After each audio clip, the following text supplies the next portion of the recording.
Baik, selamat malam. Saya ucapkan salam damai sejahtera untuk kita semua yang ada. Puji nama Tuhan. Sebelum saya melanjutkan kepada WL dan musik, apakah suara saya terdengar jelas? Jelas. Ya, baik. Terima kasih. Puji nama Tuhan. Selamat malam buat saudara-saudaraku yang terkasih, baik yang malam ini baru hadir dan juga bagi saudara-saudara yang sudah mengikuti dari awal. Puji nama Tuhan, kita sangat bersyukur buat atas izin Tuhan telah mengizinkan kita untuk bertemu kembali melalui media Zoom, dan terutama kami sangat berterima kasih buat kehadiran dari saudara Yandri Tanak yang bersedia untuk menyampaikan kebenaran firman Tuhan. Puji nama Tuhan, saya akan menyerahkan seluruh kegiatan ini kepada WL dan musik, kepada hambanya saya persilahkan. Terima kasih.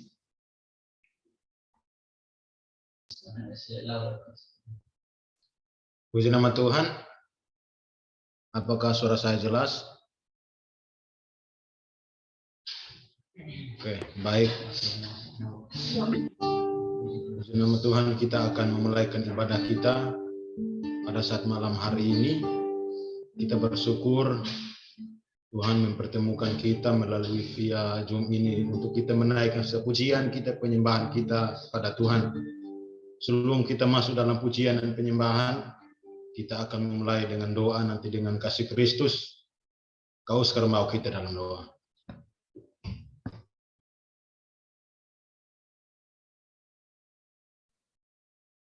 Baik, puji nama Tuhan.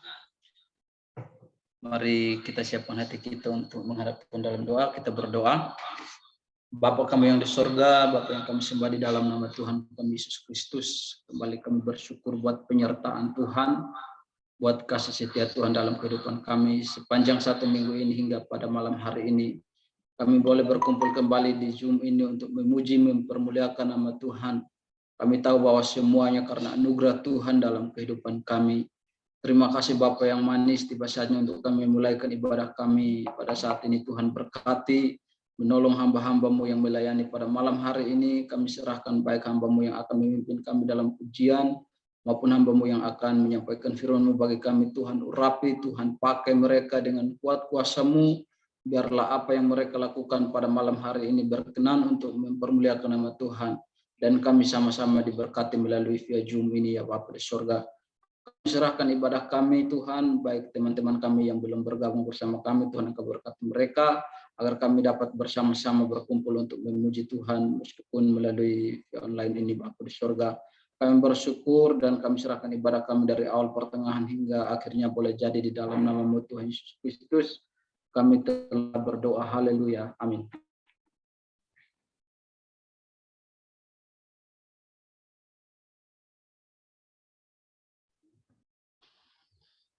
Haleluya. Puji nama Tuhan. Mari kita bersyukur, menaikkan setiap pujian kita. Kita bersorak-sorak memuji Tuhan dan memuliakan nama Tuhan. Kita akan memuji Tuhan. Mari kita menaikkan setiap pujian kita. Kita menyanyikan pujian. Segala puji syukur hanya bagi nama Tuhan.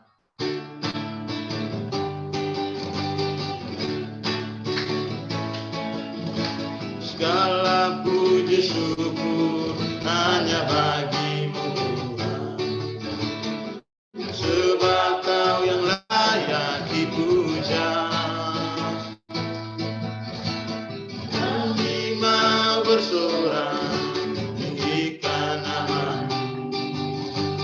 Haleluya. Segala puji syukur, segala puji syukur hanya bagi-Mu Tuhan, sebab Kau yang layak dipuja. Kami mau bersorak tinggikan nama-Mu. Haleluya. Soraklah, haleluya. Soraklah, haleluya.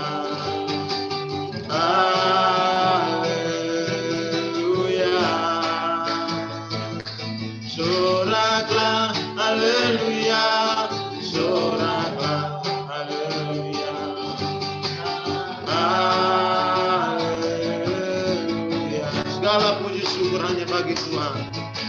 Segala puji syukur hanya bagi-Mu, sebab Kau yang layak dipuja.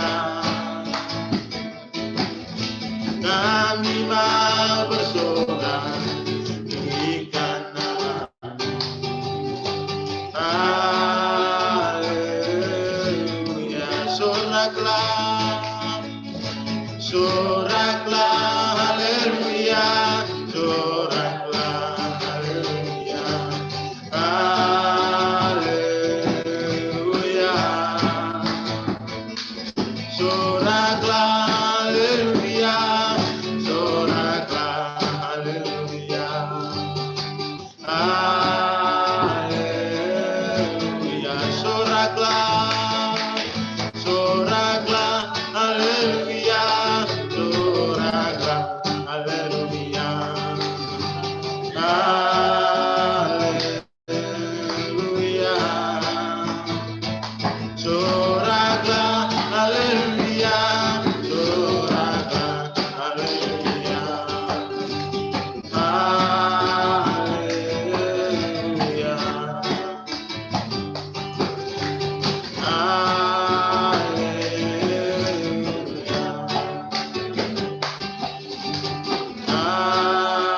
Haleluya.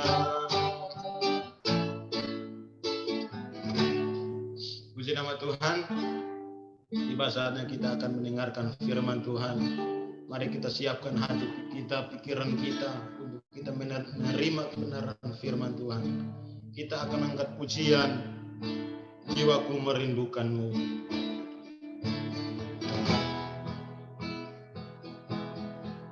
Jiwaku merindukan-Mu, ya Allah yang hidup. Jiwaku haus kepada-Mu, ya Allah yang hidup. Jiwaku merindukan-Mu, jiwaku merindukan-Mu, ya Allah yang hidup. Jiwaku haus kepada-Mu, ya Allah yang hidup. Ku bersyukur, ku bersyukur kepada-Mu, sumber pengharapanku,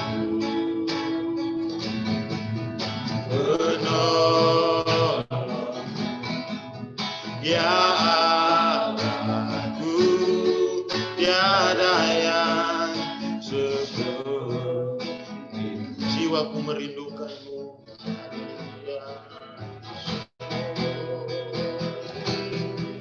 jiwaku merindukan-Mu, ya Allah yang hidup. Jiwaku haus kepada-Mu, ya Allah yang hidup. Ku bersyukur, ku bersyukur kepada-Mu, sumber pengharapanku, penolongku, penolongku, ya Allahku, tiada yang seperti. Ku bersyukur, ku bersyukur kepada-Mu, sumber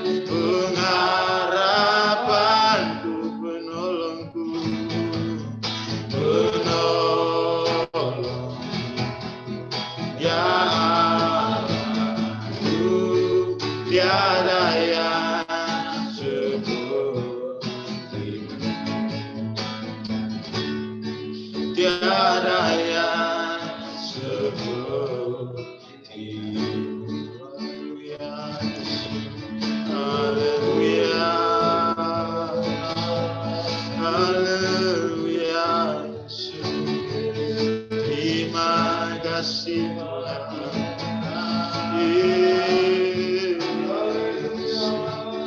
Kami merindukan Engkau Tuhan. Haleluya, haleluya, haleluya. Terima kasih Tuhan. Kami merindukan kebenaran-Mu Tuhan. Haleluya. Terima kasih Tuhan. Ku bersyukur kepada-Mu, sumber pengharapanku,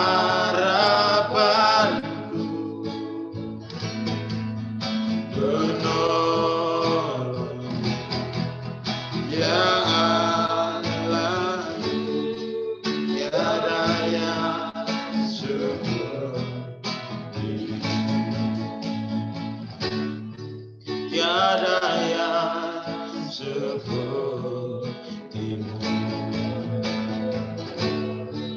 tiada yang seperti.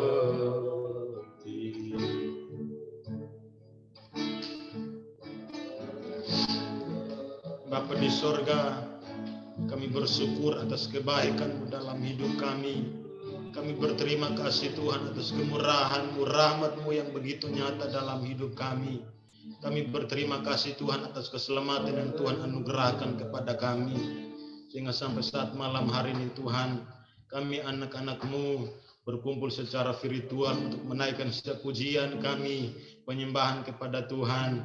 Biarlah pujian dan penyembahan yang kami naikkan dapat menyenangkan hati-Mu. Di saatnya Tuhan kami akan mendengarkan firman Tuhan. Berkati hamba-Mu yang akan menyampaikan kebenaran firman-Mu Tuhan. Urapan Allah menjadi bagian hamba-Mu Tuhan. Biarlah apapun yang disampaikan oleh hamba-Mu dapat berasal dari kebenaran firman-Mu Tuhan. Biarlah kami diberkati oleh kebenaran firman-Mu. Terima kasih Tuhan, kami bersyukur. Kami siap menerima kebenaran firman-Mu Tuhan. Dalam nama Tuhan Yesus Kristus. Haleluya. Amin.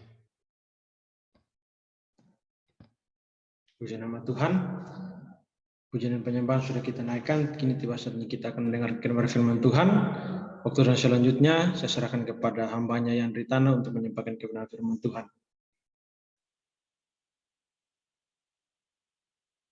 Oke, puji nama Tuhan. Apakah suara saya kedengaran? Kedengaran ya? Oke, puji nama Tuhan. Pertama-tama kita patut mengucap syukur kepada Tuhan yang memberikan kita kesehatan, mengaruniakan kekuatan, sukacita, dan sejahtera, keselamatan, dan bahkan mengaruniakan kesempatan ini ya. Kita yakin bahwa kalau kita masih mendapatkan kesempatan ini untuk memuji Tuhan, akan mendengarkan cerita firman Tuhan, itu adalah suatu anugerah atau kesempatan yang dikaruniakan Tuhan di dalam kehidupan kita. Dan saya juga berterima kasih kepada pengurus grup Verbum Veritatis ya. Maaf kalau saya salah menyebut nama grupnya, Verbum Veritatis ya, kalau tidak salah. Saya berterima kasih karena sudah mempercayakan saya untuk menyampaikan kebenaran firman Tuhan pada malam hari ini. Jujur saja entah apa yang membuat saya sangat gugup malam ini. Tapi biarlah dengan kuasa Roh Kudus saya dapat menyampaikan apa yang Tuhan ingin sampaikan kepada kita semua ya. Dan perlu saya perkenalkan nama ya, karena ini saya lihat ada beberapa juga yang saya tidak kenal dan mungkin tidak kenal saya. Nama saya seperti yang tertera di layar video saya, Yan Retana. Saya orang Kupang. Walaupun marga tanah ini agak asing ya, karena memang sedikit orangnya. Puji nama Tuhan, mungkin itu saja perkenalannya. Yang lain tidak perlu, cukup tahu nama saja. Saya ini satu angkatan sama kakak Oscar, dan di atasnya kakak Urdi, kakak Martin, kakak Henok. Kalau kakak Christine sama-sama satu angkatan. di atasnya Kakak Yapson, Kakak Talita. Ya, itu kami satu alma mater ya. Puji nama Tuhan, langsung saja kita tidak lama-lama di perkenalan. Karena kalau perkenalan terlalu lama tidak baik juga. Kita buka Alkitab kita di dalam 2 Tawarik sebagai dasar kebenaran firman Tuhan pada malam hari ini di dalam 2 Tawarik pasal yang ke-16. Kayaknya sudah ada di flyer ya. 2 Tawarik pasal 16 ayat 1 hingga ayat yang ke-14.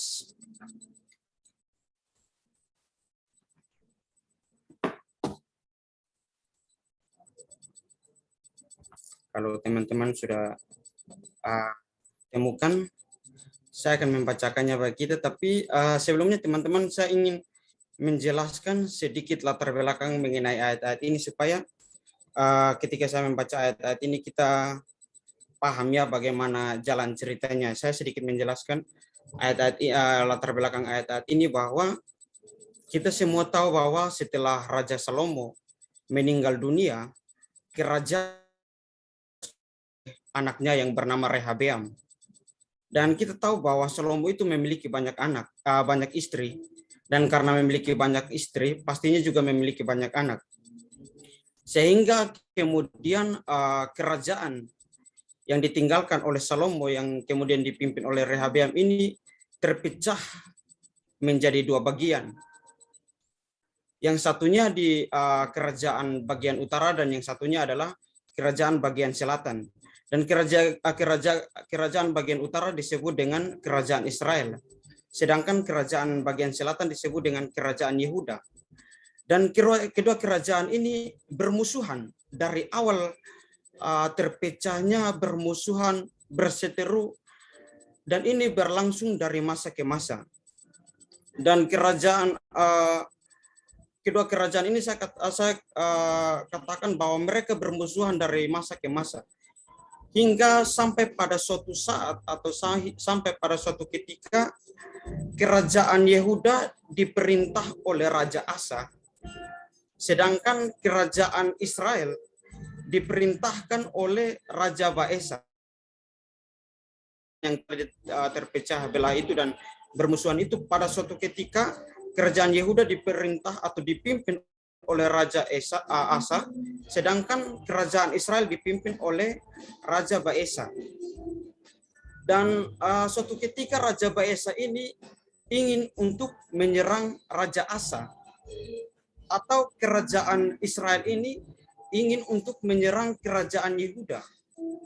Dan dia tahu bahwa, dia menyadari bahwa kekuatannya itu tidak sebanding dengan kerajaan Yehuda. Sehingga dia mengajak atau dia join atau dia bekerja sama dengan sebuah kerajaan yang dipimpin oleh Ben-Hadad. Untuk mereka berdua ini join untuk menyerang kerajaan Yehuda yang sementara dipimpin oleh Raja Asa. Nah, itu adalah sekilas tentang latar belakang ayat ini. Dan mereka berkompromi atau mereka join supaya menyerang Raja Asa ini.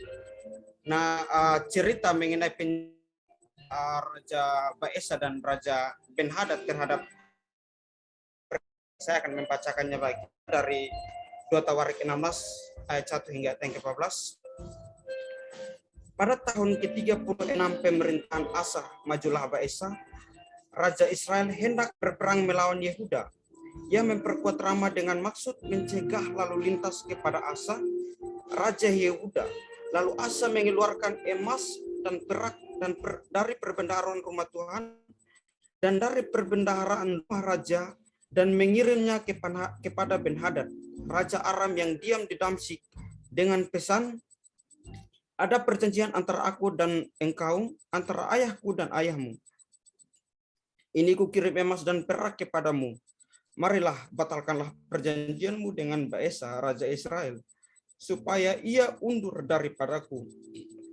Lalu Ben-Hadad mendengar permintaan Raja Asa. Ia menyuruh panglima-panglimanya menyerang kota-kota Israel. Dan mereka memukul kalah Iyon dan Abel-Maim dan segala tempat perbekalan kota-kota di Naftali. Sekira sesudah Baesa mendengar hal itu, ia berhenti memperkuat Rama, ia menghentikan usahanya itu. Tetapi Raja Asa mengerahkan segenap orang Yehuda yang harus mengangkat batu dan kayu yang dipergunakan Baesa untuk memperkuat Rama itu. Ia mempergunakannya untuk memperkuat Geba dan Mispa. Pada waktu itu datanglah Hanani, pelihat itu kepada Asa. Raja Yehuda katanya kepadanya, karena engkau bersandar kepada Raja Aram dan tidak bersandar kepada Tuhan Allahmu. Oleh karena itu terluputlah tentara Raja Aram dari tanganmu. Bukankah tentara orang Ethiopia dan Libya besar jumlahnya? Kereta dan orang berkudanya sangat banyak, namun Tuhan telah menyerahkan mereka ke dalam tanganmu karena engkau bersandar kepadanya. Karena mata Tuhan menjelajah seluruh bumi untuk melimpahkan kekuatannya kepada mereka yang bersungguh hati terhadap Dia. Dalam hal ini engkau telah berlaku bodoh. Oleh sebab itu mulai sekarang ini engkau akan mengalami peperangan. Maka sakit hatilah Asa karena perkataan pelihat itu, sehingga ia memasukkannya ke dalam penjara. Sebab memang ia sangat marah terhadap dia karena perkataan itu. Pada waktu itu Asa menganiaya juga beberapa orang dari rakyat. Sesungguhnya riwayat Asa dari awal sampai akhir tertulis dalam kitab Raja-Raja Yehuda dan Israel. Pada tahun ke-39 pemerintahannya, Asa menderita sakit pada kakinya, yang kemudian menjadi semakin parah. Namun dalam kesakitannya itu, ia tidak mencari pertolongan Tuhan, tetapi mencari tabib-tabib. Kemudian Asa mendapat perhentian bersama nenek moyangnya. Ia mati pada tahun ke-40 pemerintahannya, dan dikuburkan di kuburan yang telah digali baginya di kota Daud. Mereka memberingkannya di atas pertiduran yang penuh dengan rempah-rempah dan segala macam rempah-rempah campuran yang dicampur menurut cara pencampur rempah-rempah, lalu menyalakan api yang sangat besar untuk menghormatinya. Puji nama Tuhan. Agak panjang ya, tapi saya sengaja untuk kita membaca semuanya supaya kita sedikit memahami cerita ini atau sedikit memahami ayat-ayat ini. Nah, teman-teman yang diberkati oleh Tuhan kita Yesus Kristus, melalui 14 ayat ini atau suatu perikop ini atau narasi yang telah kita baca ini, sesuai dengan yang di flyer, saya memberikan sebuah tema sederhana, yaitu mengakhiri dengan baik. Mengakhiri atau menyelesaikan dengan baik. Atau bahasa gaulnya, atau bahasa yang lebih kerennya itu bahasa Timornya mungkin, atau bahasa apanya saya kurang mengerti, itu disebut dengan finishing well. Bahasa Kupangnya ya. Finishing well, mengakhiri dengan baik. Teman-teman yang diberkati oleh Tuhan kita Yesus Kristus, memulai sesuatu yang baru adalah baik. Tetapi sangat baik jika kita menyelesaikannya dengan baik juga. Kalau kita anak-anak muda yang mungkin sedang berkuliah atau sedang bekerja ya, kalau kita memulai suatu perkuliahan atau kita sedang berkuliah adalah baik. Tetapi hari wisuda adalah lebih sangat baik. Bukankah begitu ya? Yang sudah dekat-dekat wisuda ini mungkin sedang menunggu hari-hari wisudanya. Karena di hari wisuda adalah hari di mana kita membuktikan bahwa sesuatu yang telah kita mulai bertahun-tahun itu kita bahwa memulai sesuatu pekerjaan atau memulai suatu usaha adalah sangat baik saya katakan.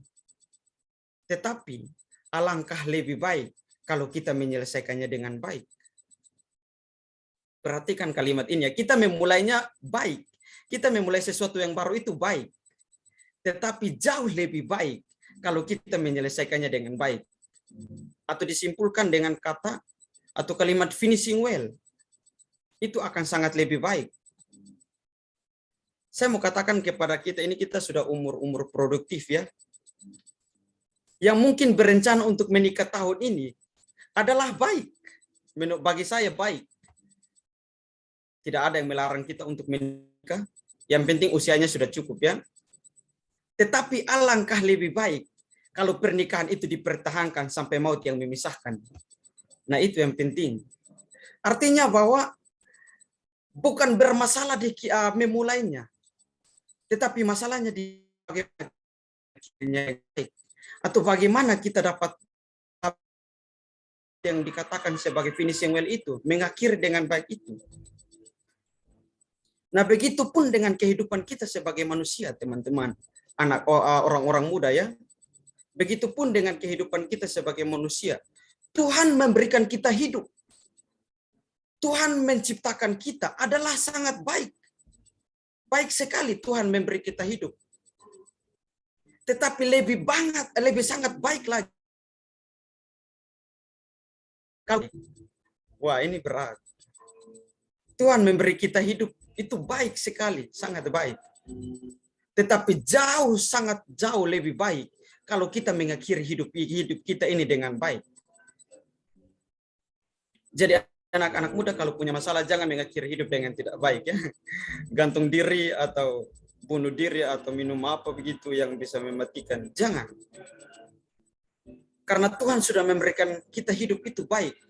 Tetapi jauh lebih baik kalau kita mengakhiri hidup kita ini dengan baik ya.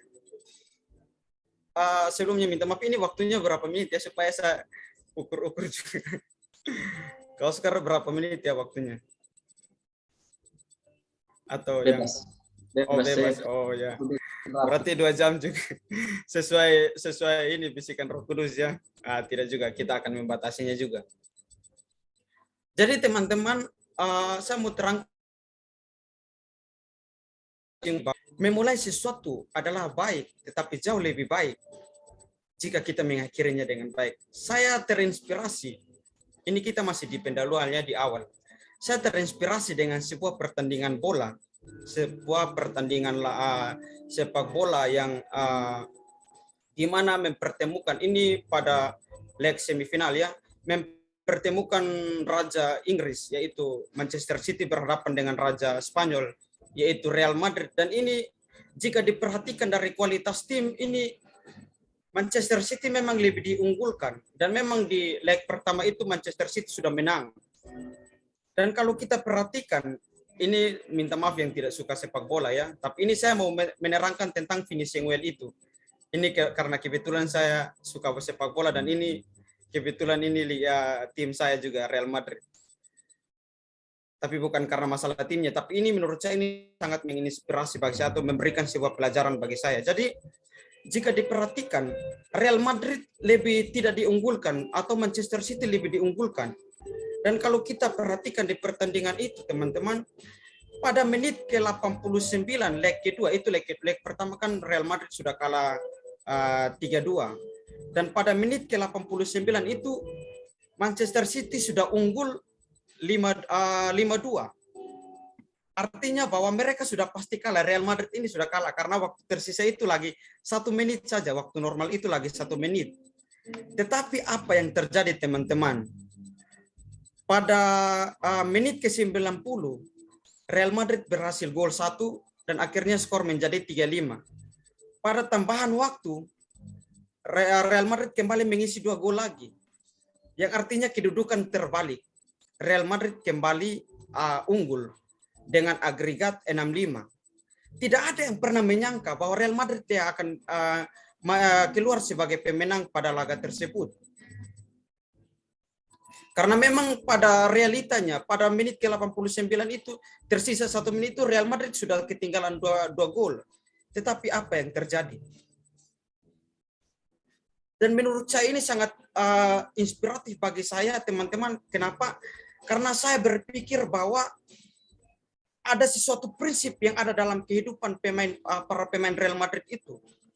Mereka punya prinsip bahwa sebelum peluit panjang dibunyikan oleh wasit, masih ada kesempatan untuk mereka dapat finishing well. Sebelum pertandingan itu selesai atau wasit memutuskan bahwa pertandingan itu selesai, mereka masih punya kesempatan.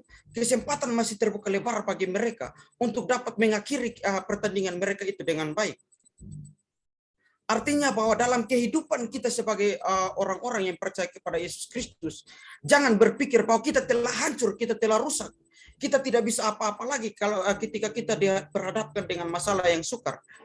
Atau kita sudah masuk dalam suatu masalah yang manusia di sekitar kita menganggap bahwa kita ini sudah tidak berguna lagi. Saya mau katakan bahwa sebelum hidup kita berakhir, kita masih punya kesempatan untuk finishing well. Artinya bahwa bahasa kasarnya, sebelum kita mati, kita masih punya kesempatan untuk finishing well. Yang penting kita cepat sadar. Jangan pernah berpikir bahwa kita sudah hancur, kita sudah rusak. Jangan pernah berpikir bahwa saya ini tidak berguna lagi, jadi saya harus mengakhiri hidup saya ini secepatnya dengan bunuh diri atau minum racun atau apa-apa. Saya mau ingatkan kepada kita bahwa sebelum pertandingan kehidupan itu selesai, sebelum Tuhan mengambil nafas kehidupan kita, kita masih punya kesempatan untuk finishing well. Karena hidup bukan masalahnya di bagaimana kita memulai, tetapi bagaimana kita mengakhiri kehidupan ini.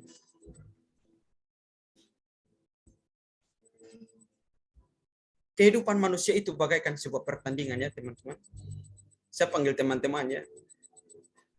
Karena memang saya rasa ini kita sama umur. Atau ada yang lebih tua ya tidak apa-apa. Kita anggap teman saja.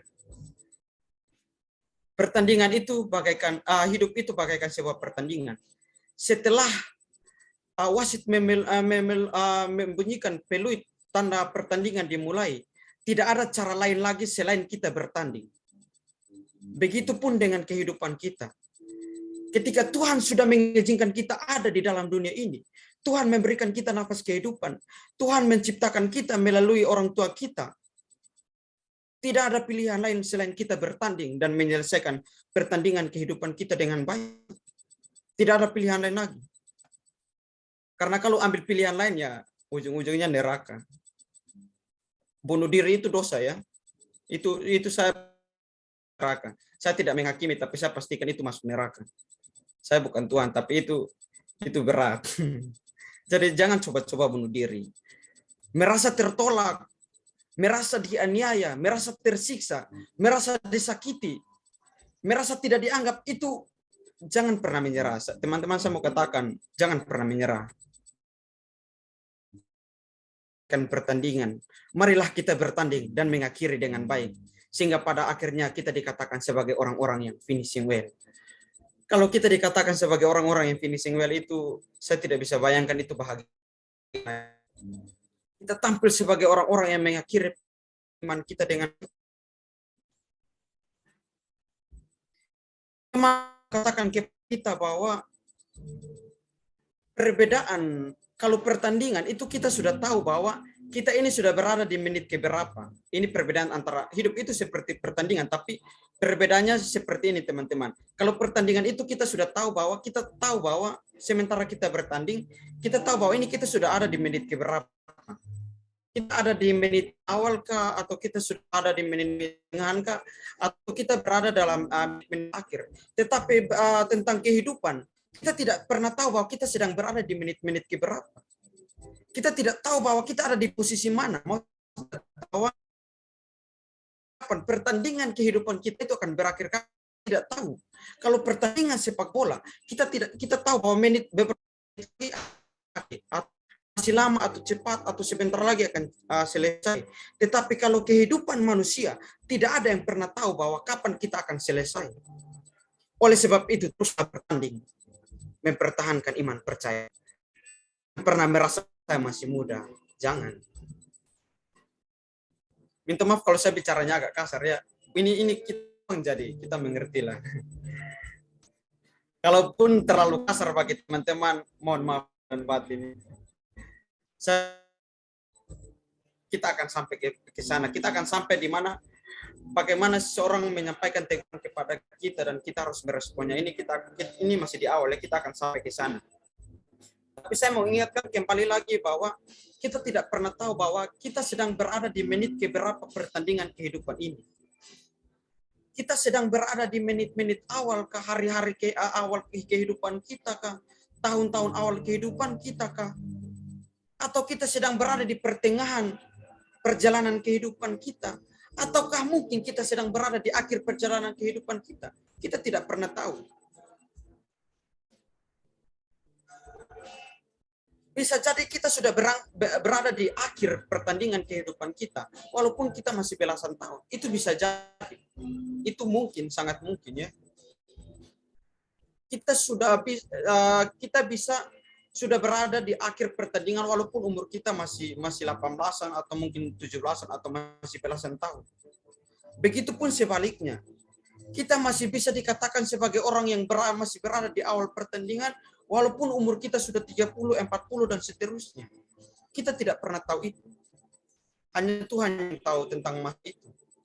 Tetapi yang saya ingin katakan kepada kita adalah mari kita mempersiapkan kehidupan kita supaya di mana hari tiba, waktunya habis pertandingan iman kita, kita tampil sebagai orang-orang yang finishing well, orang-orang yang mengakhiri kehidupannya dengan baik.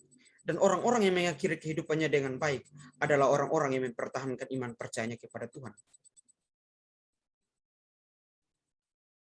Jadi berbicara tentang mempertahankan kehidupan kita adalah berbicara tentang setiap waktu, berbicara tentang integritas juga. Marilah terus mempertahankan iman percayamu, karena kita sedang menjalani pertandingan iman, pertandingan kehidupan ini. Dan kita tidak pernah tahu kapan kehidupan kita akan selesai. Sekali lagi jangan berpikir bahwa kita masih muda, kita masih punya waktu untuk main-main. Saya pernah berpikir sedikit kesaksiannya teman-teman, saya pernah berpikir begini. Kemarin-kemarin ini, saya sempat berpikir bilang, kenapa ya dulu itu saya tidak nakal? Maksudnya bisa minum mabuk atau bisa perokok, pokoknya mengenal dunia bebas. Kenapa dulu saya tidak melakukan itu supaya ketika masuk pendeta baru saya bertobat? Tapi saya rasa itu adalah pikiran bodoh, pikiran yang tidak baik. Karena memang kita tidak pernah tahu kapan kita berhasil selesai. Jadi kalau waktu ini kita ada, kita terus mempersiapkan kehidupan kita. Kita terus hidup kudus di hadapan Tuhan. Kita terus hidup benar di hadapan Tuhan. Terus hidup sesuai dengan apa yang Tuhan inginkan. Supaya kalau Tuhan bilang sudah selesai pertandingan imanmu, kita tampil sebagai orang-orang yang finishing well. Atau orang-orang yang mengakhiri kehidupan ini dengan baik. Nah teman-teman yang diberkati oleh Tuhan kita Yesus Kristus.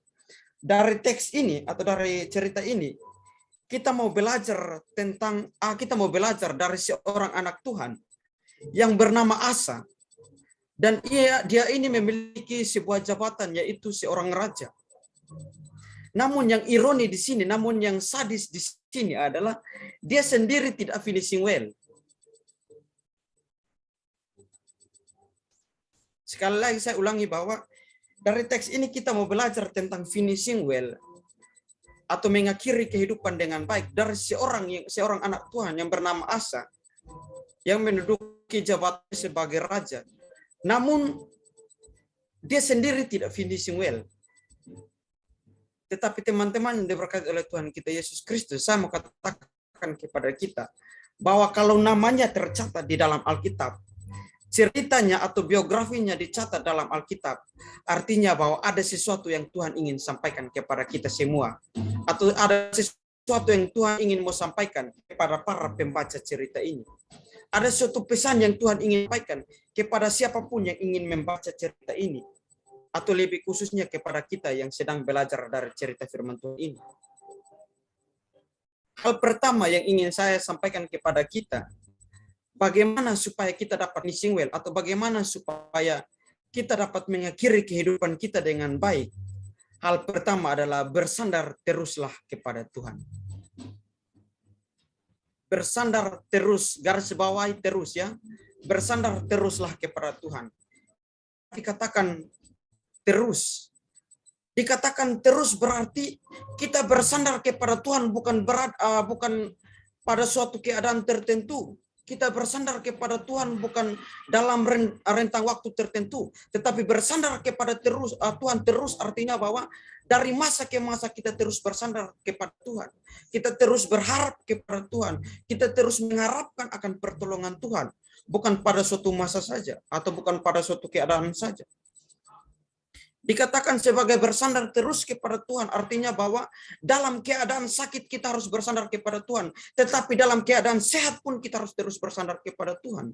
bukan dalam keadaan sakit saja, bukan dalam keadaan susah saja, bukan dalam keadaan kita mengalami masalah saja, tetapi dalam keadaan sehat, dalam keadaan kita berkelimpahan, di dalam keadaan kita senang, di dalam keadaan kita bersukacita, kita harus terus bersandar kepada Tuhan. Dikatakan bersandar terus kepada Tuhan, bukan berarti bahwa di waktu kita anak-anak baru kita bersandar kepada Tuhan. Bukan berarti bahwa ketika kita menjadi anak-anak muda baru kita bersandar kepada Tuhan. Tetapi kalau dikatakan bersandarlah terus kepada Tuhan, artinya bahwa ketika kita anak-anak kita bersandar kepada Tuhan. Ketika kita menjadi seorang pemuda, kita juga harus bersandar kepada Tuhan. Bahkan ketika kita sudah menjadi tua juga kita harus terus bersandar kepada Tuhan. Bukan pada suatu rentang waktu tertentu, bukan pada suatu keadaan tertentu, bukan pada suatu masa tertentu, tetapi dikatakan bersandarlah terus kepada Tuhan, artinya bahwa dari masa ke masa. Nah, inilah yang menjadi persoalan dalam kehidupan Raja Asa ini. Di mana ketika Alkitab mencatat, ketika dia berada pada masa muda, ketika dia muda, dia takut akan Tuhan. Dia bersandar kepada Tuhan. Dia berharap kepada Tuhan. Bahkan firman Tuhan menceritakan bahwa dia mengumpulkan berhala-berhala. Dia kumpulkan patung-patung dan dibakarnya semua. Bahkan dia melarang orang Israel untuk menyembah patung-patung yang ada.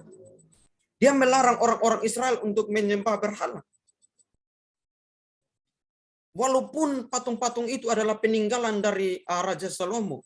Walaupun patung-patung itu adalah warisan dari Raja Rehabeam.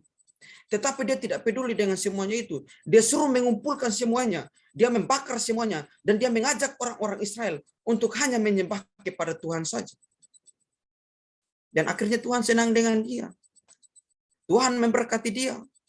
Karena dia bersandar kepada Tuhan. Tetapi ingat ya, ini saya katakan di awal bahwa ini ketika dia masa muda. Ketika dia masa muda dia takut kepada Tuhan. Sehingga Tuhan senang kepada dia. Tuhan sangat memberkati dia. Tuhan memberkatinya dalam bidang ekonomi kerajaannya. Bidang militer kerajaannya. Sehingga kerajaan Yehuda pada waktu itu sangat berkembang pesat. Kerajaan Yehuda pada waktu itu sangat maju. Tetapi sekali lagi itu hanya berlaku pada waktu masa muda Raja Asa. Di ayat yang ke-1 diceritakan bahwa setelah 36 tahun Raja Asa, ada sebuah persoalan besar yang datang menerpa kehidupan Raja Asa. Yaitu Raja Baesa di sebelah utara atau kerajaan Israel. Dia mau menyerang Raja Asa. Dan dia menyadari bahwa kekuatannya itu tidak kuat. Sehingga dia itu join atau dia kerjasama dengan Raja Aram. Dia bersekutu dengan Raja Aram. Yang pada waktu itu diperintahkan oleh Raja Ben-Hadad. Dan ini merupakan sesuatu atau sebuah kekuatan yang menakutkan. Karena dua kerajaan sedang bersekutu untuk melawan kerajaan Yehuda atau Raja Asa dan rakyatnya. Tetapi hal ini diketahui oleh Raja Asa. Dia menyadari bahwa waktu itu nyawanya sedang terancam. Dia menyadari bahwa kerajaannya sedang terancam. Karena Raja Baesa dan Raja Ben-Hadad segera akan berperang melawan dia. Lalu pertanyaannya adalah bagaimana anak Tuhan ini? Bagaimana anak Tuhan anak Tuhan atau Raja Asa yang takut akan Tuhan ini menyelesaikan masalah besar ini? Anak-anak muda yang diberkati oleh Tuhan kita Yesus Kristus tidak menutup kemungkinan bahwa kita semua mengalami masalah. Atau siapa di sini yang tidak pernah mengalami masalah? Boleh angkat tangannya. Saya mengajungkan jempol yang sebanyak-banyaknya kalau tidak pernah mengalami masalah ya. Kita semua pasti mengalami masalah. Bahkan percaya kepada Yesus Kristus bukan sebuah bukan artinya bahwa kita tidak akan mengalami masalah. Justru kalau kita percaya kepada Yesus Kristus, akan banyak masalah yang datang menghampiri kehidupan kita. Saya katakan begitu karena saya sudah mengalami hal itu. Teman-teman juga pasti mengalami hal tersebut. Tidak menutup kemungkinan bahwa kita apalagi kita anak-anak muda ini ya, masalah dengan teman, masalah dengan orang tua tidak kirim-kirim uang. Belum lagi teman dekat atau pacarnya melakukan hal-hal yang membuatnya sakit hati, tidak ikut apa yang dia mau. Itu menjadi masalah bagi anak-anak muda. Belum lagi melihat temannya memakai pakaian yang lebih keren daripada dia. Itu menjadi masalah bagi kita anak-anak muda. Tetapi kita akan melihat bagaimana kita harus menyelesaikan sebuah masalah. Tapi kita lihat dulu dari cara menyelesaikan masalah dari Raja Asa ini. Kita baca ayat yang kedua. Lalu Asa mengeluarkan emas dan perak dari perbendaharaan rumah Tuhan dan dari perbendaharaan rumah raja dan mengirimnya kepada Ben-Hadad, Raja Aram yang diam di Damsyik dengan pesan. Apa yang dia lakukan untuk menyelesaikan masalah ini? Dia suap, ini bahasa Kupang ya. Kalau bahasa Jawa atau bahasa yang umumnya mungkin dia sogok. Dia menyogok Raja Aram atau dia menyogok Raja Ben-Hadad. Ben-Hadad ini untuk memihak kepada dia dan tidak memihak kepada Baesa. Ini yang dia lakukan. Terjadi sebuah perubahan yang besar dalam kehidupan Raja Asa. Dia menyelesaikan masalah besarnya ini dengan menyogok, memberikan emas, perak kepada Raja Ben-Hadad untuk tidak memihak kepada Baesa, memihak kepada dia. Terjadi sebuah perubahan besar dalam kehidupan anak Tuhan ini. Awalnya ketika dia mengalami masalah, ketika dia berada pada masa mudanya, dia hanya mengandalkan Tuhan, hanya berharap dan bersandar kepada Tuhan. Tetapi ketika dia pada masa 36 tahun pemerintahannya, ketika dia mengalami masalah, dia menyelesaikan masalahnya dengan cara yang salah. Dan saya mau katakan bahwa ini adalah awal kejatuhan dari Raja Asa ini. Yaitu dia tidak lagi mengandalkan Tuhan. Dia tidak lagi berharap dan bersandar kepada Tuhan yang adalah pemilik segala kekuatan. Tetapi dia mengandalkan harta miliknya. Dia mengandalkan kekayaannya. Dia mengandalkan apa yang sedang dia miliki. Dan ini membuatnya dia jatuh.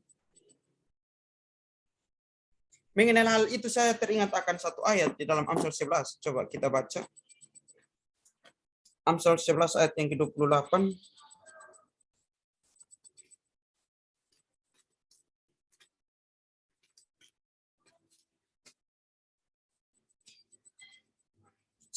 Saya bacakan baik itu semua Amsal 11 ayat 28.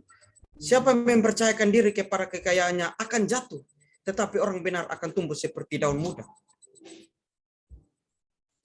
Ini adalah awal kejatuhan dari Raja Asa. Dia mengandalkan kekayaannya. Kekayaan itu perlu ya. Kekayaan itu memang penting. Tidak salah kalau kita mengumpulkan harta, kita mengumpulkan uang, kita mengumpulkan kekayaan. Tidak salah kalau kita kaya raya. Tetapi hati-hati. Jangan sampai kekayaan itu yang mengendalikan kehidupan kita. Jangan sampai karena kita memiliki segala-galanya, apa yang kita miliki saat ini, kemudian kita mengandalkan semuanya. Apapun yang kita miliki saat ini, teman-teman yang diberkati oleh Tuhan kita Yesus, mungkin bukan harta ataupun sesuatu yang penting dalam kehidupan kita yang bisa membuat kita merasa aman. Hati-hati dengan hal tersebut ya. Jujur saya pernah jatuh dalam hal-hal seperti ini. Karena saya mendapatkan sesuatu yang membuat saya aman. Kemudian saya merasa bahwa ini saya bisa melakukan semuanya. Tapi ternyata tidak.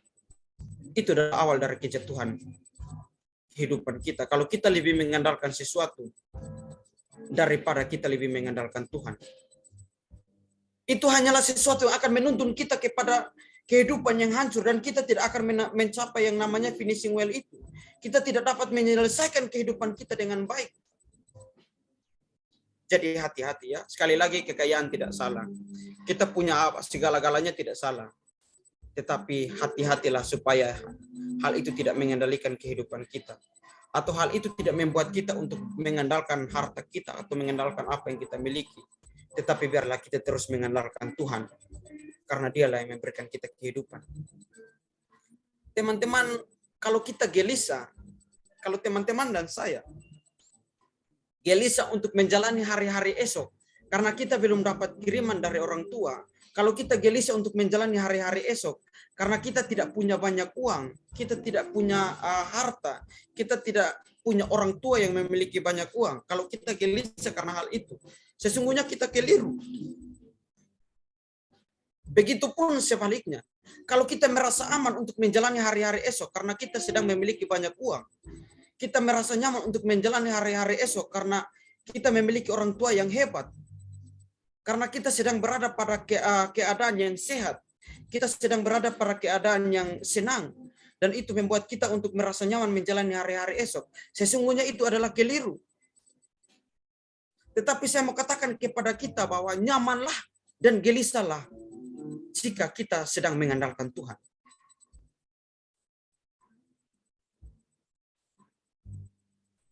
Ingat, gelisahlah kalau kita sedang tidak mengandalkan Tuhan atau kita sedang jauh daripada Tuhan.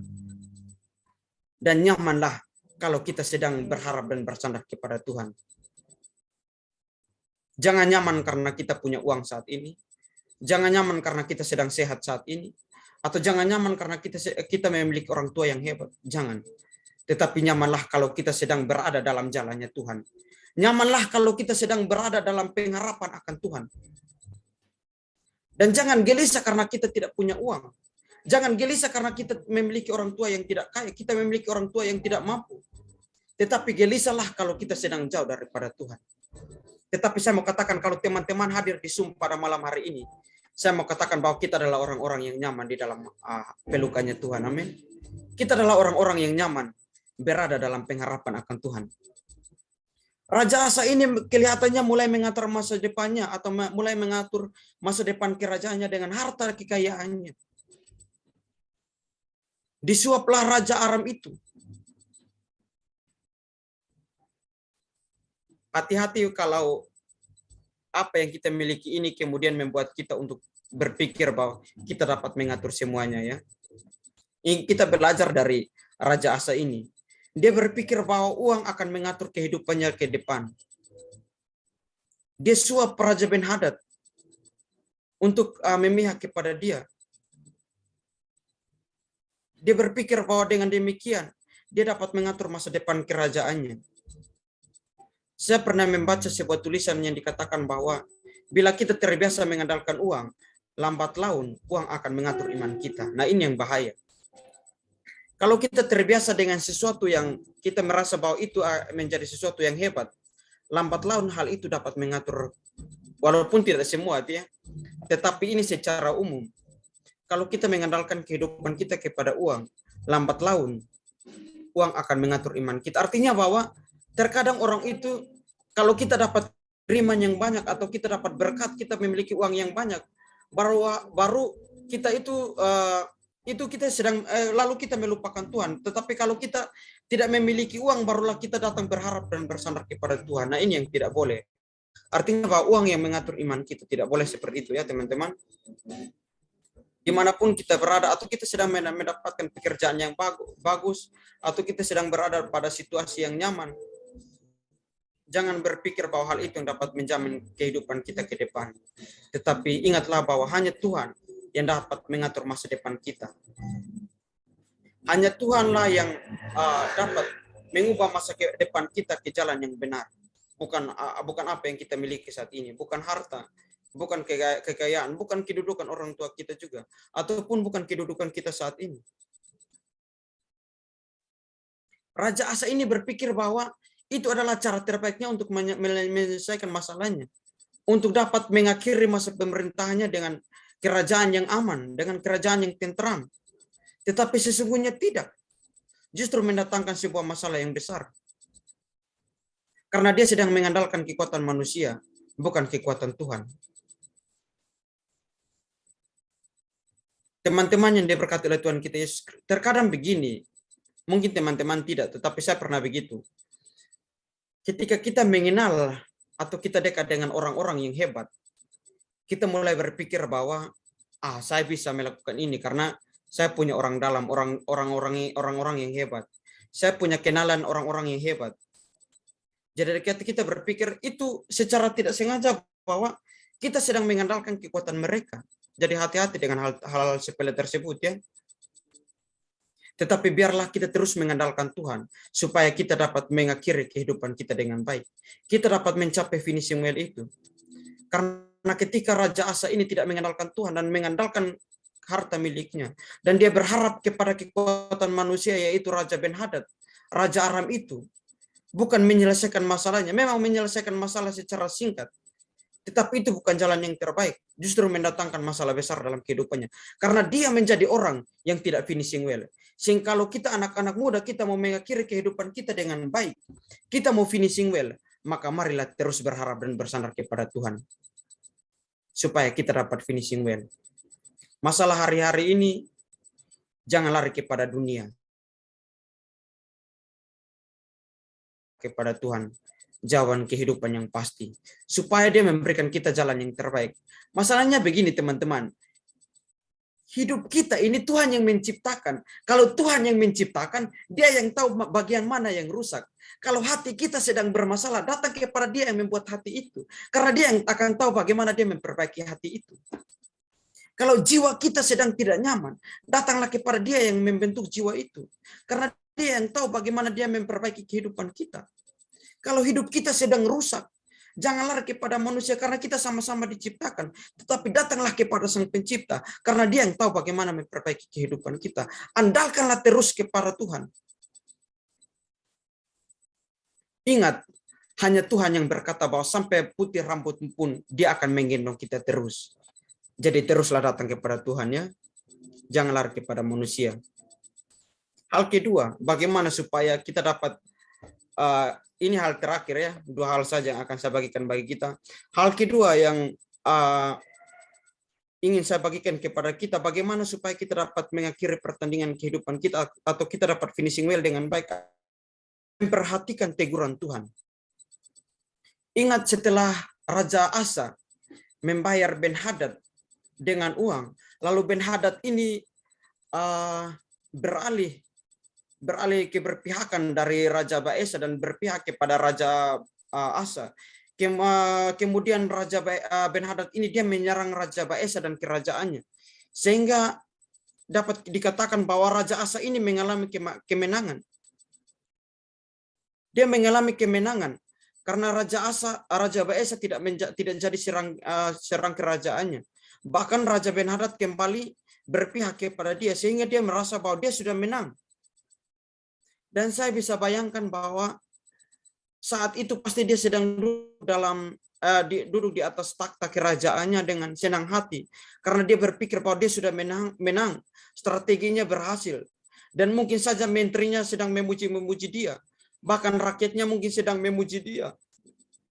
Karena dia telah membuat sebuah strategi yang akhirnya menyelamatkan kerajaannya dari serangan Baesa. Tetapi yang berbeda di sini adalah ada seorang pribadi yang bernama Hanani, seorang penglihat, atau ini juga dikatakan sebagai seorang nabi ya, dia seorang penglihat atau seorang nabi. Datang kepada raja bukan untuk memuji raja karena keberhasilannya menyelamatkan kerajaannya dengan cara membayar Ben-Hadad. Tetapi dia datang kepada Raja Asa untuk menyampaikan pesan Tuhan yang berupa teguran. Dia datang bukan untuk memuji Raja Asa, tetapi dia datang untuk menegur Raja Asa ini. Lalu bagaimana respon Raja Asa ini terhadap Ben-Hadad, terhadap Hanani, seorang penglihat ini? Kita perhatikan pada ayat yang ke-10. Maka sakit hatilah Asa karena perkataan penglihat itu, sehingga ia memasukkannya ke dalam penjara, sebab memang ia sangat marah terhadap dia. Karena perkara itu, pada waktu itu Asa menganiaya juga beberapa orang dari rakyat. Responnya terhadap teguran Tuhan, dia tidak terima dengan teguran tersebut.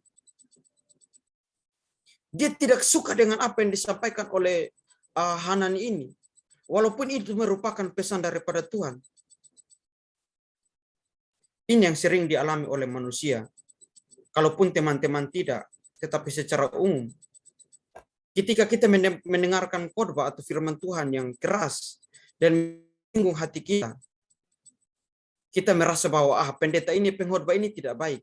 Kita mau cari pengkhotbah yang mengenakan telinga kita. Kita mau cari pengkhotbah yang bikin banyak lucu. Kita mau cari pengkhotbah yang bikin senang kita.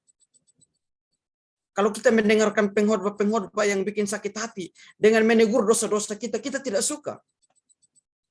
Nah, hati-hati ya. Jangan sampai kita menjadi seperti seorang Asa yang tidak suka dengan teguran Tuhan. Kalau Tuhan menegur kita, berarti Tuhan sayang kepada kita. Tuhan tidak mau kita salah jalan. Tuhan tidak mau kita melangkah salah. Jadi kalau mendengar khotbah-khotbah yang keras, jangan sakit hati, tetap introspeksi diri ya. Saya sampaikan bagi kita semua. Apalagi ini nama verbum veritatis ini kalau tidak salah firman kebenarannya, sabda kebenaran. Kalau tidak salah artinya ya. Ini saya baca ini, tadi itu saya sempat cari artinya itu. Saya jujur saja, wow luar biasa nama grupnya. Firman kebenaran, artinya ini tidak ada kompromi dengan pemberitaan firman Tuhan di grup ini ya. Tidak boleh main-main. Makanya saya agak keras juga menyampaikan firman Tuhan ini, karena tidak boleh main-main. Maksudnya sabda kebenaran artinya bahwa di grup ini saya tahu bahwa saya percaya bahwa firman Tuhanlah yang disampaikan. Bukan hal-hal yang tidak penting yang disampaikannya. Kira-kira seperti itu ya, teman-teman pengurus. Jadi kalau mendengar firman Tuhan yang keras, jangan bilang bahwa ini tidak baik, terus begini-begini.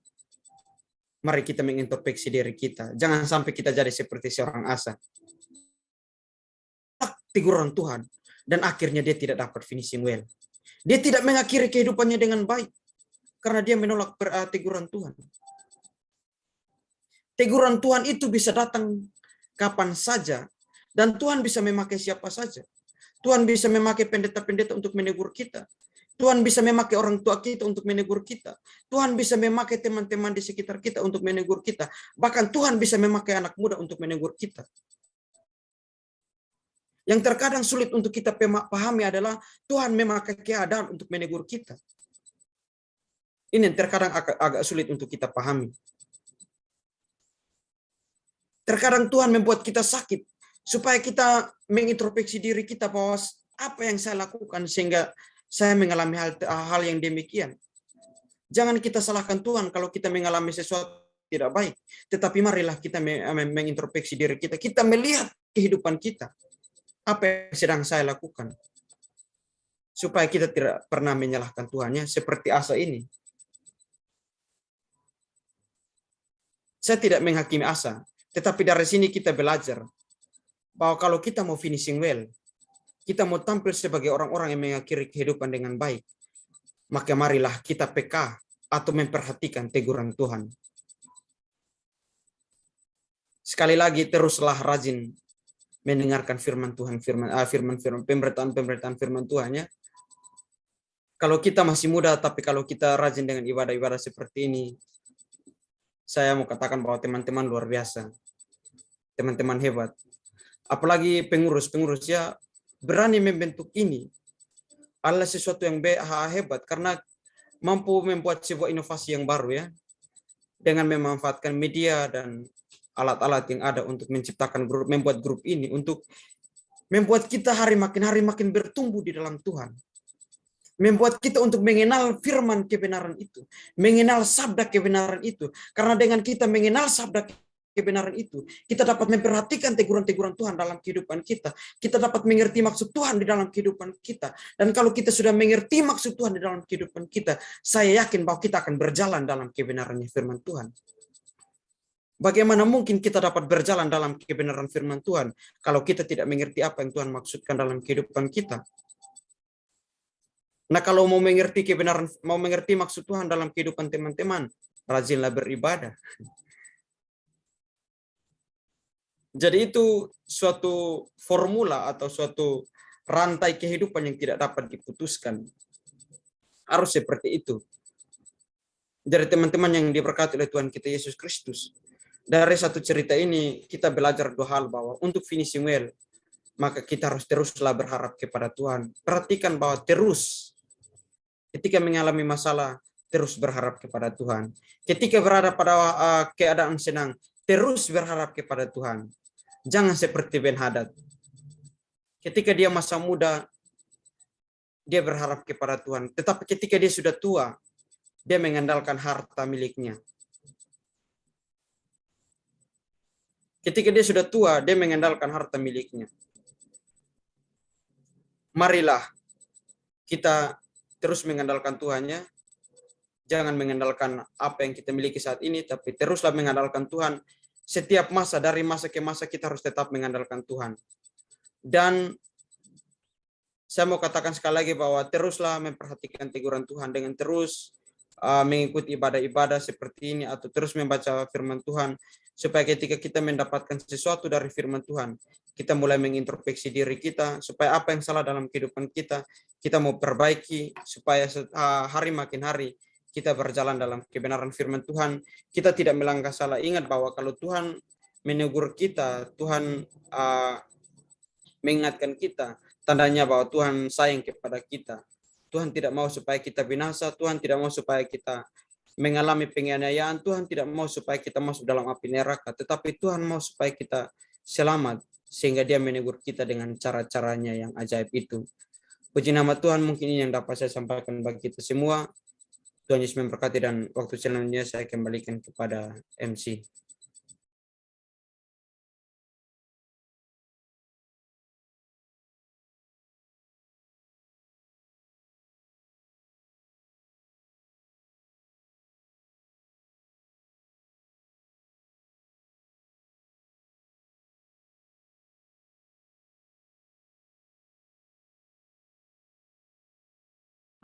Baik, puji nama Tuhan. Mau masuk misalnya jaringan sedikit terganggu. Baik, terima kasih untuk hambanya yang telah menyampaikan kebenaran firman Tuhan pada saat malam hari ini. Firman Tuhan yang telah kita dengar bahwa kalau kita memulai segala sesuatu dengan baik, kita juga harus mengakhirinya dengan baik. Atau dengan istilah yang digunakan oleh hambanya tadi dengan kata finishing well. Jadi dalam finishing well ini juga kita harus berharap sepenuhnya kepada Tuhan saja. Puji nama Tuhan, firman Tuhan yang sangat memberkati. Sebelum kita masuk dalam doa, ada beberapa hal yang ingin disampaikan atau mungkin ada sesuatu yang ingin ditambahkan oleh hambanya Saudara Oscar Pinis. Mohon disampaikan. Terima kasih.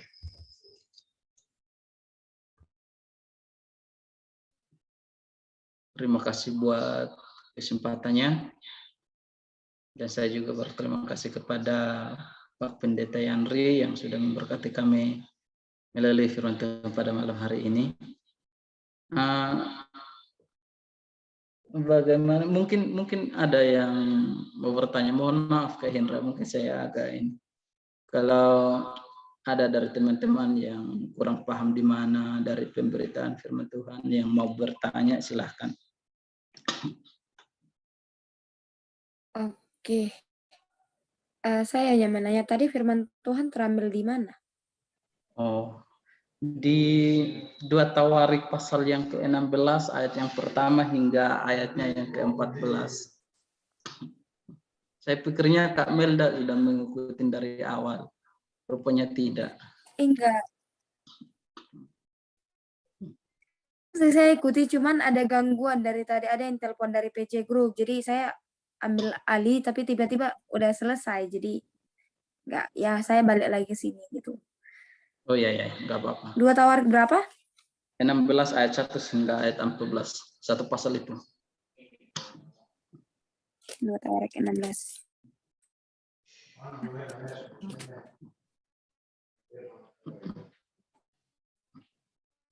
Ya mungkin itu saja Kak Melda.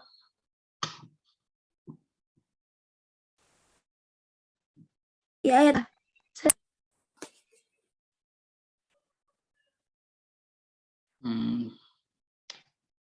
Oke, dari teman-teman lain mungkin ada yang mau bertanya.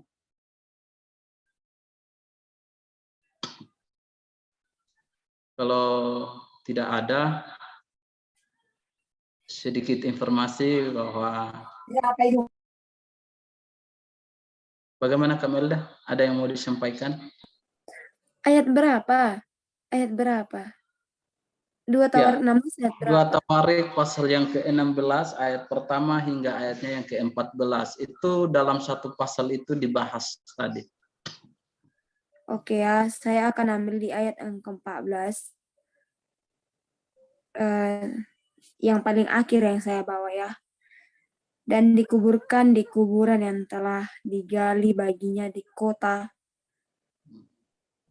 Daud, mereka membaringkannya di atas tiduran yang penuh dengan rempah-rempah dan segala macam rempah-rempah campuran yang dicampur menurut cara pencampur rempah-rempah, lalu menyalakan api yang sangat besar untuk menghormatinya. Yang artinya di sini, ini tentang perjanjian Asa dengan Aram ya.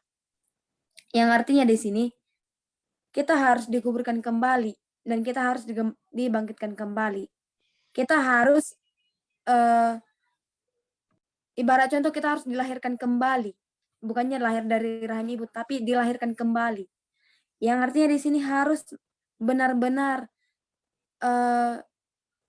dekat kepada Tuhan, harus benar-benar teladan untuk Tuhan gitu ya. Baik, sekalipun Tuhan sudah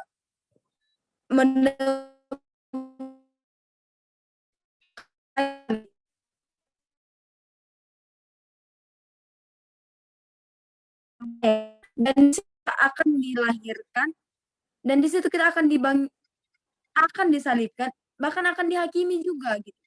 Nah, contoh saya buat sedikit ya, ibaratnya contoh.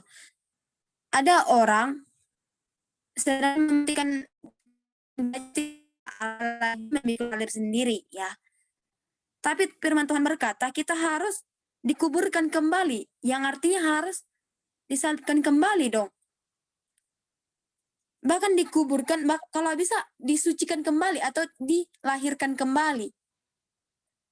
Jadi yang teman-teman saya, Bapak hamba Tuhan di sini, bahkan teman-teman semua, haruslah kita teladani isi dari firman Tuhan, harus kita renungkan apa janji Tuhan dalam hidup kita sebenarnya.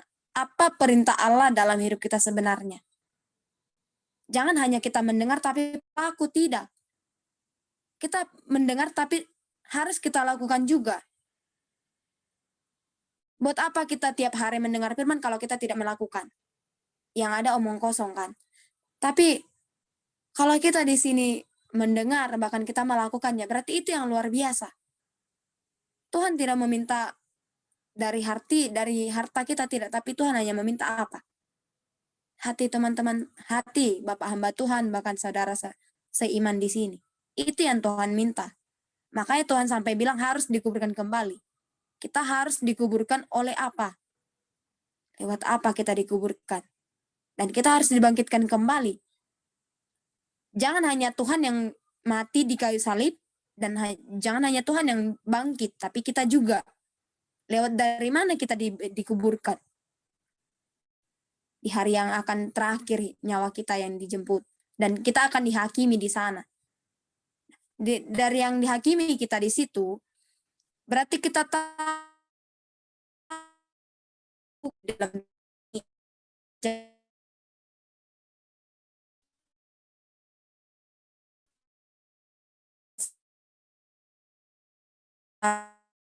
dikuburkan, berarti kita juga harus mampu.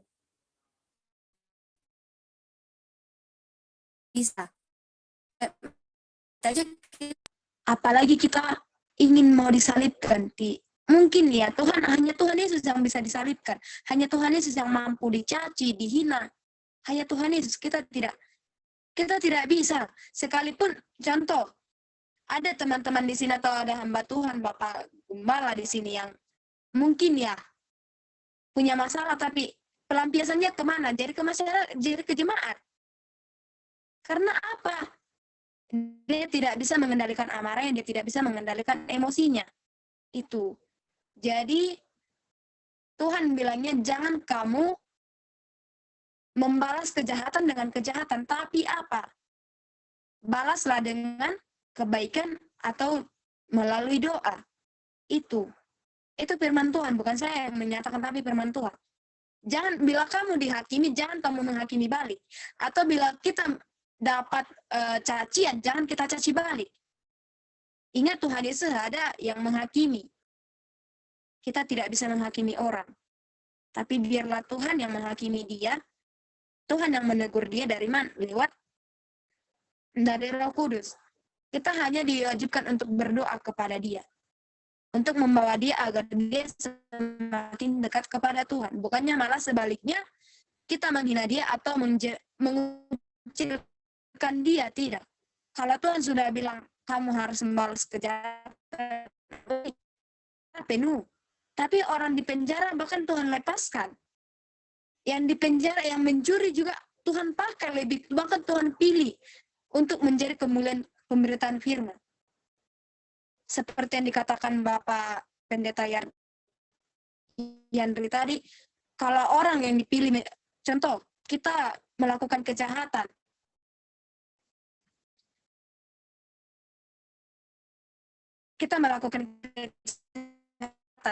di situ kita Tuhan panggil.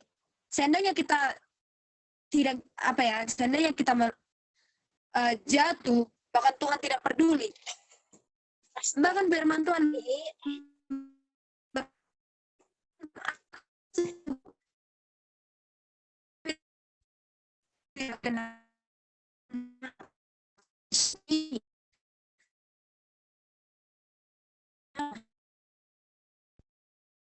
bahkan firman Tuhan berkata, setialah kepadaku selagi masih ada diberi kesempatan, ya.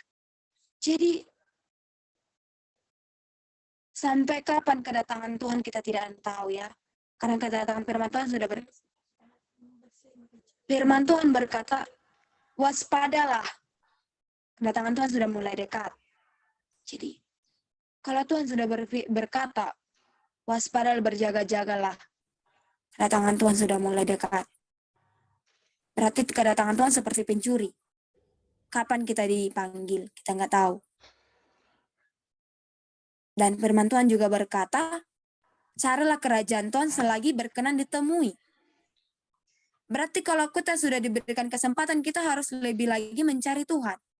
Kita Mohon harus maaf, Melda. Tuhan di dalam hidup kita. Maaf. Dan malah nomor 2-kan Tuhan, tidak. Tapi malah mempersatukan Tuhan. Menjadi nomor 1, menjadi prioritas di dalam hidup kita. Oke lah, kepada Bapak, Ibu sekalian, dari saya itulah yang menjadi pegangan dalam hidup kita. Saya serahkan kepada Pak Oscar. Sekian dan terima kasih. Sekali lagi saya mohon maaf buat kita semuanya, Kak Hendra, Kak Yandri. Siapa? Sebelumnya, Kak Melda, saya mungkin agak meluruskan yang Kak Melda sampaikan, sebab maksud dari dikuburkan dari 2 Tawarik 16 ini tidak berbicara tentang lahir baru. Sebab kalau bicara tentang dikuburkan dan bangkit kembali itu bicara mengenai baptisan. Nah, itu yang dikatakan dengan lahir baru. Kalau dikuburkan menurut ayat 14 itu perhentian dan itu sudah mati. Berbicara tentang akhir hidup dari Raja Asa. Jadi kenapa dikatakan dikuburkan? Karena Asa sudah mati. Jadi ini tidak ada bicara lahir baru di sini. Jadi kalau kita bilang lahir baru itu sudah kita salah itu. Ya. Jadi maksud saya memberikan kesempatan tadi kepada saudara itu, apa yang saudara tidak mengerti, silahkan bertanya saja. Sebab untuk memperkatakan Alkitab ini kita harus mempelajarinya dulu. Jadi maksud saya seperti itu. Jadi mungkin saudara tidak mengerti apa yang disampaikan oleh, mohon maaf Pak Yandri ya, semuanya jelas. Tapi maksud saya kalau mungkin ada teman-teman yang tidak mengerti bisa ditanyakan. Nah, kalau kita berbicara soal firman Tuhan, saya rasa perlu kita mempelajarinya dulu. Jadi sekali lagi bahwa maksud dari dikuburkan menurut 2 Tawarik 16 ayat 14 ini tidak berbicara tentang lahir barunya seseorang, artinya dikuburkan lalu bangkit kembali. Apalagi kalau kita kaitkan dengan penyaliban Yesus itu sudah jauh sekali konteksnya, dan itu kita tidak bisa satukan dengan penyaliban. Jadi saya harap kita semua mengerti ya, agar kita tidak salah. Sebab kalau kita salah memahami Alkitab, maka akan lebih mudah kita menyesatkan orang. Jadi mohon maaf sebesar-besarnya, karena saya mau supaya kita dalam generasi kita, orang-orang muda ini, kita tidak salah paham tentang Alkitab, tentang firman Tuhan. Kita bentuk grup ini agar kita sama-sama belajar, bertumbuh bersama di dalam firman Tuhan. Dan kalau kita salah memahami, wajar untuk kita saling menegur. Jadi kalau kita meluruskan pemahaman atau konsep yang salah, teman-teman jangan marah kepada kami, sebab itu untuk kebaikan kita semua. Ya. Sekali lagi, sebesar-besarnya. Kak Melda, tetap semangat. Kita terus belajar ke depannya. Dan buat teman-teman semuanya, terima kasih sudah. Ya, Kak Hendra, saya langsung ini pengumumannya atau bagaimana? Ada yang mau disampaikan Kak Hendra? Monggo, Pak. Ya, baik. Nah, terima kasih buat teman-teman yang sudah bergabung di grup Firman Veritatis ya. Terima kasih Pak Yandri yang sudah memberkati kami sekali lagi. Tuhan Yesus memberkati Pak dalam segala pergumulannya. Jangan panggil Pak lah, masih Oh iya, kita menghargai karena sudah endingnya untuk masuk di kata Pak. Ya, jadi buat teman-teman semua yang sudah bergabung pada malam hari ini, saya tidak sebutkan satu persatu, tapi saya mengucapkan terima kasih semuanya. Kira-kira waktu yang teman-teman luangkan pada saat ini untuk kita bergabung beribadah, biarlah Tuhan yang memberkati. Nah, jangan lupa minggu depan kita ada ibadah lagi setiap Jumat jam 8 untuk Indonesia Barat, terus untuk Indonesia Timur atau NTT itu jam 9 malam. Sekali lagi, kalau bisa kita ibadah itu jangan pernah tutup kameranya, sebab orang yang berkhotbah itu saya rasa dia terganggu juga kalau melihat namanya tapi orangnya tidak ada seperti itu.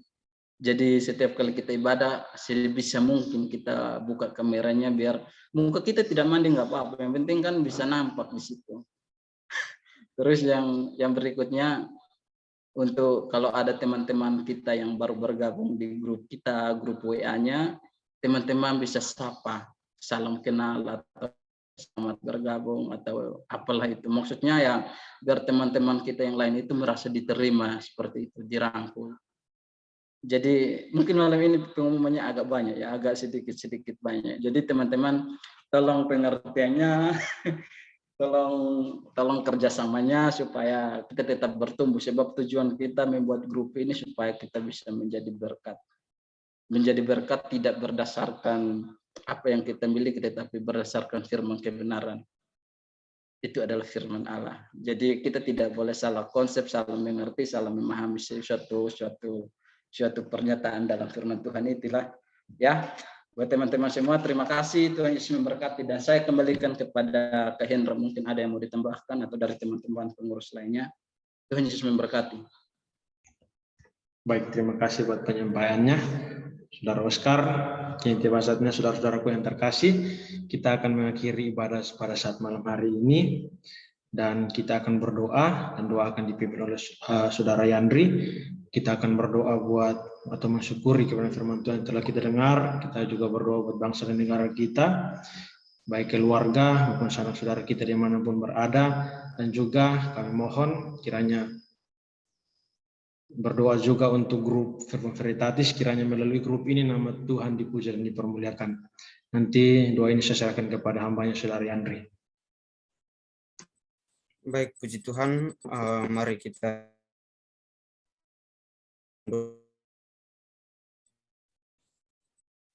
Bapa di dalam kerajaan surga, Bapa yang kami sembah di dalam nama Tuhan Yesus Kristus.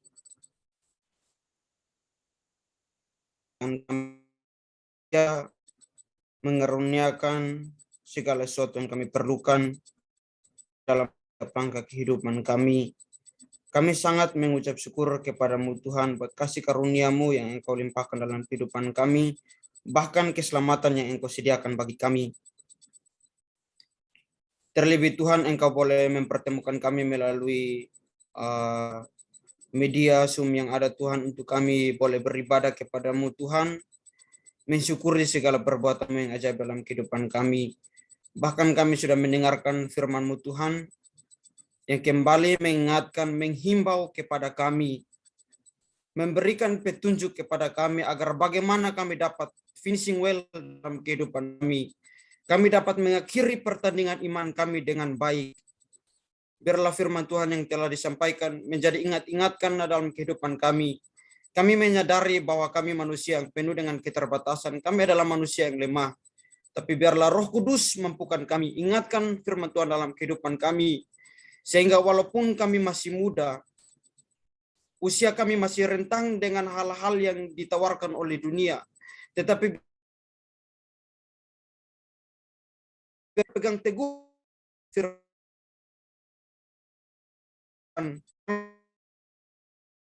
hanya berjalan dalam rel kebenaran firman-Mu Tuhan. Kehidupan kami berkenan hadir Tuhan. Kehidupan kami menjadi berkat bagi banyak orang untuk kerajaan surga. Selamanya biarlah firman kami hari lepas hari. Di akhir dari ibadah kami juga Tuhan, kami terus berdoa untuk bangsa dan negara kami, bangsa Indonesia.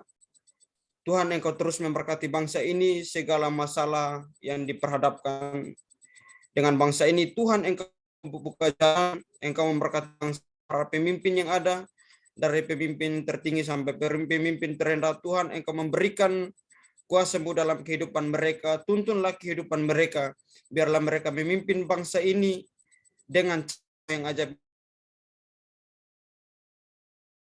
keadilan dan kasih karunia yang Tuhan kehendaki dalam bangsa ini. Mereka memimpin bangsa ini menjadi bangsa yang takut akan Tuhan, menjadi bangsa yang berkenan akan hadir di hadirat Tuhan, dan bangsa ini menjadi contoh dan teladan bagi bangsa-bangsa yang lain di muka bumi ini. Terpujilah nama Tuhan kekal selamanya. Kami juga berdoa grup doa Verbum Veritatis ini Tuhan, Engkau terus memberkati grup ini Tuhan. Kami percaya bahwa adanya grup ini semuanya atas kehendak Tuhan. Grup ini dimulai dengan kekuatan kuasa Roh Kudus. Kami percaya juga bahwa Tuhan akan menuntun grup ini dan membawa grup ini hari makin hari bertumbuh dan berkembang secara kualitas dan kuantitas Tuhan. Sehingga melalui grup ini nama Tuhan dipermuliakan, banyak jiwa diselamatkan, banyak jiwa diberkati, banyak jiwa dikuatkan dan diteguhkan, sehingga hari makin hari makin bertumbuh di dalam Kristus. Terpujilah nama Tuhan kekal selamanya. Kami seberapa yang hadir pada malam hari ini, Tuhan, Engkau terus memberkati kami yang sedang berkuliah atau bersekolah. Tuhan, Engkau memberkati kehidupan kami, berikan semangat yang baru, berikan hikmat, akal budi, kecakapan, kepintaran. Biarlah kami dapat menyelesaikan pendidikan kami dengan baik, ataupun yang sudah sedang bekerja, Tuhan memberkati kehidupan mereka, ataupun yang sedang mencari pekerjaan, Tuhan berikan pekerjaan yang baik, berikan semangat yang baru dalam kehidupan mereka. Biarlah mereka mendapatkan pekerjaan yang baik, dan dalam pekerjaan mereka boleh bekerja dengan baik, dan kehidupan mereka, keberadaan mereka menjadi berkat bagi orang-orang di sekitar mereka. Orang tua kami Tuhan, Engkau terus memberkati kehidupan mereka, pekerjaan, usaha, mata pencarian mereka. Dalam nama Yesus Tuhan memberkati. Biarlah kehidupan mereka terus diberkati Tuhan. Mereka menuntun, membimbing kami, dan membawa kami menjadi anak-anak yang takut dan taat kepada perintah Tuhan. Terpujilah nama Tuhan kekal selamanya. Biarlah berkat ibadah pada malam hari ini menjadi bagian kami seberapa yang sudah hadir. Biarlah kami setelah bubar dari persekutuan doa ini, kami kembali dengan sebuah sukacita, atau dengan kekuatan, atau dengan sebuah tuntunan dari Roh Kudus, agar kehidupan kami terus berkenan di hadapan hadirat Tuhan. Terus memberkati pengurus-pengurus yang ada, pakai terus kehidupan mereka untuk hormat dan kemuliaan nama-Mu, membimbing grup ini untuk hormat dan kemuliaan nama-Mu. Terpujilah nama Tuhan kekal selamanya. Inilah doa dan permohonan kami menutup ibadah kami pada malam hari ini dengan segala penucapan syukur di dalam nama Tuhan Yesus Kristus Sang Juru Selamat dunia. Haleluya, kita sama-sama yang percaya katakan amin. Puji nama Tuhan. Terima kasih buat hambanya yang sudah mendoakan kita pada saat malam hari ini. Ibadah kita sudah selesai. Saya mengucapkan sekali lagi terima kasih buat saudara-saudari yang berkenan hadir pada saat malam hari ini. Dan kiranya Tuhan selalu memberkati kita baik dalam peristirahatan kita dan juga aktivitas kita pada besok hari. Terima kasih, Tuhan Yesus memberkati. Shalom, selamat malam. Oh ya, Terima kasih semuanya, Tuhan berkati. mohon maaf saya lupa, kita akan foto dulu. Baik bagi saudara-saudari yang tidak keberatan untuk membuka kamera, dipersilahkan. Baik, kita akan foto. Saya hitung sampai 3. 1, 2, 3.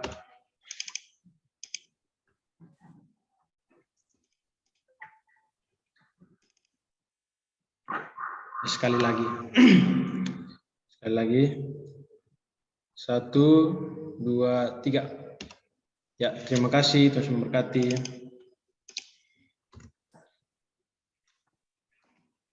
Terima kasih banyak buat teman-teman semua yang sudah meluangkan waktu dari awal, pertengahan hingga selesainya. Kita masih tetap setia dalam ibadah grup Firman Veritatis. Tetap semangat, tetap setia dalam melayani Tuhan, tetap jaga kesehatan, sukacita Tuhan bersama kita, sehingga kita bisa mengakhiri pertandingan kita dengan baik. Tetap semangat, jangan lupa untuk kembali lagi di minggu depan untuk kita lanjutkan ibadah kita di minggu yang akan datang. Terima kasih buat semuanya, Tuhan Yesus memberkati. Mungkin minggu depan aku tidak bisa kayak Son. Oh iya, tidak apa, masih ada waktu Iya. untuk ikut bergabung lagi. Karena ini kan aku udah sampai abaikan grupnya dari orang Kak Budi. Jadi PC grupnya mereka menghadiri ke sini. Jadi ya kalau ada pun waktu minggu depan saya usahakan ya. Saya pasti bisa. Ya, baik. Kami doain supaya Kamelda pindah grup.